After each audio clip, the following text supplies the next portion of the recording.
Assalamualaikum warahmatullahi wabarakatuh. Perkenalkan, nama saya Sadiki Bancin. Saya Willy Melimon.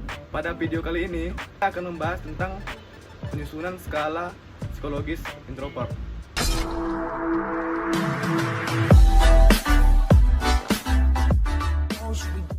Sebelum ke pembahasan utama, alangkah baiknya kita mengetahui dulu apa itu skala psikologis.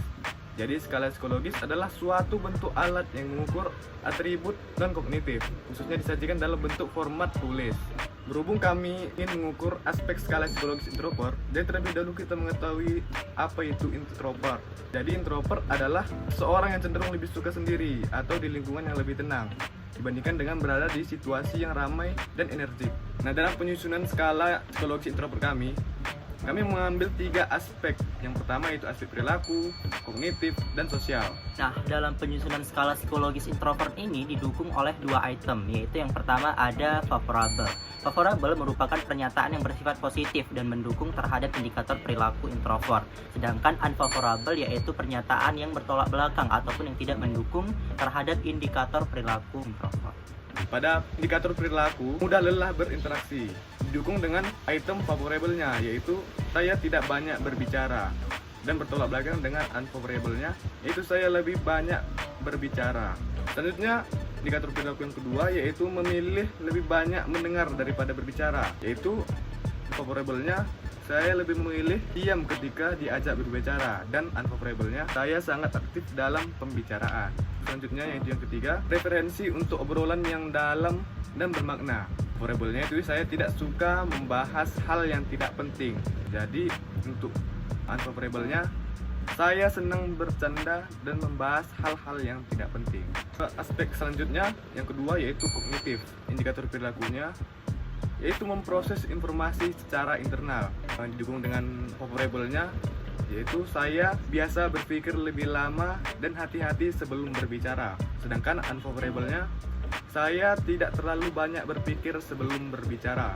Indikator perilaku selanjutnya yaitu mendalami topik minat.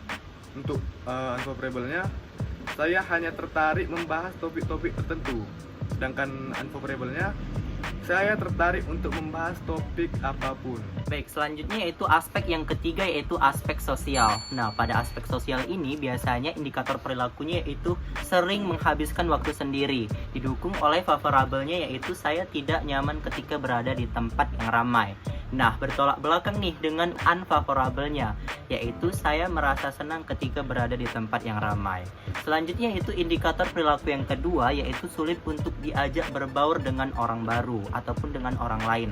Nah, didukung oleh favorable-nya, yaitu saya sulit menjalani hubungan sosial dengan orang yang baru dikenal. Selanjutnya unfavorable-nya yaitu saya mudah berbaur dengan orang yang baru dikenal. Nah, jadi dalam penyusunan skala psikologis introvert tersebut kita memperoleh 28 pernyataan di mana 14 favorable dan 14 unfavorable yang nantinya akan dipindahkan sebagai pernyataan untuk diisi oleh responden. Nah, setelah kita mendapatkan hasil jawaban dari responden, selanjutnya kita masuk kepada tahap penilaian di mana terdapat beberapa jenis tingkatan, yaitu yang pertama pada item favorable ada sangat sesuai yang disingkat dengan SS, selanjutnya sesuai yang disingkat dengan S, selanjutnya tidak sesuai yang disingkat dengan TS, dan sangat tidak sesuai yang disingkat oleh TS. Nah, masing-masing dari jenis tingkatan tersebut memiliki skor yang berbeda, di mana pada sangat sesuai diberikan skor 4, selanjutnya sesuai diberikan skor 3, selanjutnya tidak sesuai diberikan skor 2, dan sangat tidak sesuai diberikan skor 1. Nah, begitu juga terhadap item unfavorable, di mana sangat sesuai diberikan skor 1, selanjutnya sesuai diberikan skor 2, tidak sesuai diberikan skor 3, dan sangat tidak sesuai diberikan skor 4. Nah, setelah kita selesai masuk pada tahap penilaian, selanjutnya kita harus memberikan bobot pada setiap aspek, di mana kelompok kami mengangkat 3 aspek, yaitu perilaku, kognitif, dan sosial. Nah, pada aspek perilaku itu kami memberikan bobot sebanyak 40%. Selanjutnya pada aspek kognitif kami memberikan bobot sebanyak 30% dan yang terakhir yaitu pada aspek sosial kami memberikan bobot sebanyak 30% sehingga ditotalkan sebanyak 100%.